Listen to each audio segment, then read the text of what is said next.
मामा ऐका ना, बोला. तुम्ही डोसा किती वेळात तयार करू शकता? Minimum 5 minute. तुम्ही जर कधी एका मिनिटात डोसा तयार करून डोशाची प्लेट सोबत तयार करून दिली तर तुम्हाला मी 100 रुपये देईन. बघू सर, ट्राय करू आपण. ठीक आहे, चल मग तुमचा टाइम स्टार्ट करतोय मामा. मी ओके. टाइम स्टार्ट झालेला आहे. இட்லி சாம்பார் சட்னி சட்னி தேடி பிடிச்ச ஹோட்டல்ல ஆயினு வந்த 14 सेकंद झाले मामाचे. தெரியல ஆயினு मामाची स्पीड तर बघा தோசை இட்லி சாம்பார் मित्रांनो. 1 नाही 2 डोसे, 7 3 தோசை 30 सेकंद कंप्लीट झालेले. बघूया 30 सेकंदात काय होतं आता. சாம்பார் சட்னி சட்னி एक साथ 4 डोसे घेतले मामाने, डायरेक्ट 4. बैगन.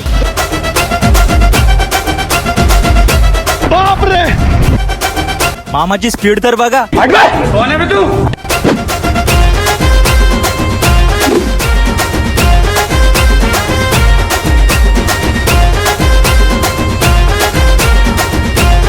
मामा 4 3 2 1 आणि 0 आणि मामाचा टाइम संपलेला आहे. तर मामाने चॅलेंज कम्प्लीट केलेला आहे. तर मामा जिंकलेले आहेत 100 रुपये. तर हे घ्या मामा, कसे वाटते तुम्हाला मामा जिंकून? एक खूप आनंद झालेला आहे. आमचे रेग्युलर कस्टमर माझ्यासोबत चॅलेंज घेतला त्याबद्दल धन्यवाद. मित्रांनो, असेच चॅलेंज मध्ये तुम्हालाही यायचं असेल तर तुषार MS20 ला फॉलो करा.